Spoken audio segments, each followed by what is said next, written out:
বার্ষিক রাশিফল নিয়ে বিস্তারিত আলোচনা করব। বাংলার ১৪৩৩ সাল কেমন যাবে, বৃষ রাশির জাতক জাতিকাদের গোটা বছর সবটাই আলোচনা করব, বোঝানোর চেষ্টা করব। তাই সঙ্গে থাকার অনুরোধ রইল।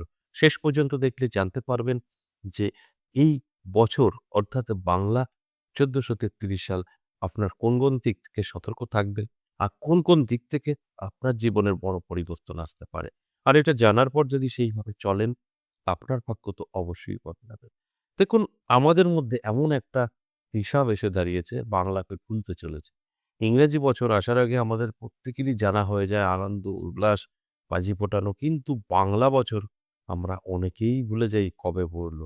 ঠিক পয়লা বৈশাখটা আসলেই একটু হয় দোকানে পুজো আর্চা বা আমরা যেটাকে হালখাতা বলি, তখন একটু মনে পড়ে। তাছাড়া মনে পড়েই না। তাই আমি আপনাদেরকে মনে করাতে চাই, এই বাংলা বছরটাও কিন্তু আমাদের জীবনে অত্যন্ত একটা গুরুত্বপূর্ণ বছর। আর এটাই আমাদের জন্য সঠিক।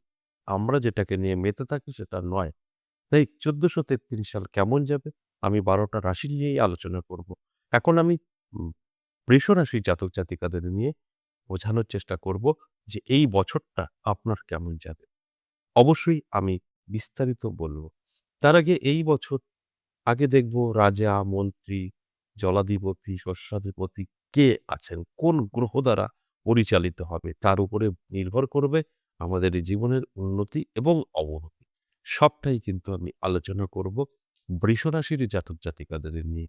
তাই আগে ভালো করে দেখি এই বছরে কি হতে চলেছে, গ্রহেদের অবস্থান কি আছে, তারপর আমি বোঝানোর চেষ্টা করব। বাংলার ১৪৩৩ সাল, এই বছরের রাজা হলেন রবি আর বুধ হলেন মন্ত্রী, আর শনিদেব জলাধিপতি, আর মঙ্গল শস্যাধিপতি। বুঝতেই পারছেন জল, শস্য এবং আমাদের রাজত্ব কেমন চলতে পারে এবং আমাদের যে মন্ত্রিত্ব কেমন চলতে পারে। এই মন্ত্রী, রাজা, এই সমস্ত কিছু আমাদের মধ্যেও আছে, সংসারের মধ্যেও আছে, দেশ দুনিয়াতেও আছে। তাই সমস্ত কিছুটাকে আপনাকে ব্যালেন্স করে নিয়ে, তারপর মিলিয়ে নিয়ে, তারপর আপনি যদি আপনার মতো করে রাস্তা খোঁজেন, সেখানে সাকসেস আপনি পাবেন। আনসাকসেস আপনার জীবন থেকে চলে যাবে। তাই আমি প্রত্যেকটা আলোচনা মাধ্যমে আপনাদের বোঝানোর চেষ্টা করি। আরেকটা কথা কমন বলি, সেটা অ্যালার্ট করার কথা। আমার আলোচনা থেকে আপনাদের অ্যালার্ট করার চেষ্টা করি। আপনারা অ্যালার্ট হলে আপনাদের ভাগ্য কিন্তু বদলাবে। তাহলে আসুন আমি বিস্তারিত আলোচনা করব। ভালো মন্দ উভয়ই ভোগ করতে হবে ১২ টি রাশিকে। সেখানে দাঁড়িয়ে আমি বৃষ রাশি নিয়ে বিস্তারিত বলব। স্বাস্থ্য, ইনকাম, আপনার চাকরি, বেকার, বিবাহ সবটাই আমি বোঝাবো এই বাংলা ১৪৩৩ সাল নিয়ে। কারণ আর কয়েকটা মুহূর্ত ১৪৩২ সাল বিদায় নেবে এবং আমাদের নতুন বছর আসবে ৩৩ সাল। আর এই ৩৩ সাল বিস্তারিত আমি এখন বলবো, বোঝানোর চেষ্টা করব। এই বৃষরাশির জাতক জাতিকাদের আর্থিক দিক থেকে যদি বলি, তাহলে কিন্তু অবশ্যই মধ্যম থাকবে। অর্থাৎ ভালো এবং মন্দ উভয়ই ভোগ করতে হবে। তাই ভালো এবং মন্দ এটাকে ব্যালেন্স করার দায়িত্ব আপনার নিজের। আর সেক্ষেত্রে যদি সঠিকভাবে আপনি আপনাকে পরিচালিত করতে পারেন, তাহলে কিন্তু ভীষণ ভালো থাকবে। স্বাস্থ্য মোটামুটি থাকবে। স্বাস্থ্য নিয়ে দুশ্চিন্তার কোনো কারণ নেই। শরীরের যত্ন নিলে রিচ খাবার থেকে দূরে থাকুন, আরও ভালো থাকতে পারবেন। এবার যে বিষয়টা নিয়ে বলব, দাম্পত্য পারিবারিক সুখ শান্তি যথেষ্ট ভালো থাকবে। শুধু দাম্পত্য পারিবারিক সুখ শান্তির নয়, যারা লাভ রিলেশনে আছেন তাদের জন্য শুভ প্রচণ্ড পরিমাণে। এই বছরে বিবাহ পর্যন্ত আপনি করতে পারেন, সেটাও কিন্তু আপনাদের জন্য শুভ হতে চলেছে। শিক্ষার্থীদের নিয়ে বলব, শিক্ষায় কিছুটা বিঘ্ন আসতে পারে, তবে এটাকে আপনি কাটাতে পারবেন যদি আপনি চান তো।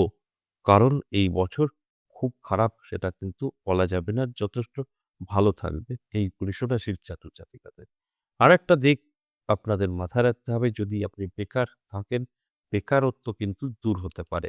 বেকারদের জন্য কিন্তু একটা ভালো বছর বলা যেতে পারে। বছরের শুরু থেকে আপনি অনেক রাস্তা খুঁজে পাবেন। আর মাঝামাঝি থেকে জীবনে প্রতিষ্ঠিত হবেন।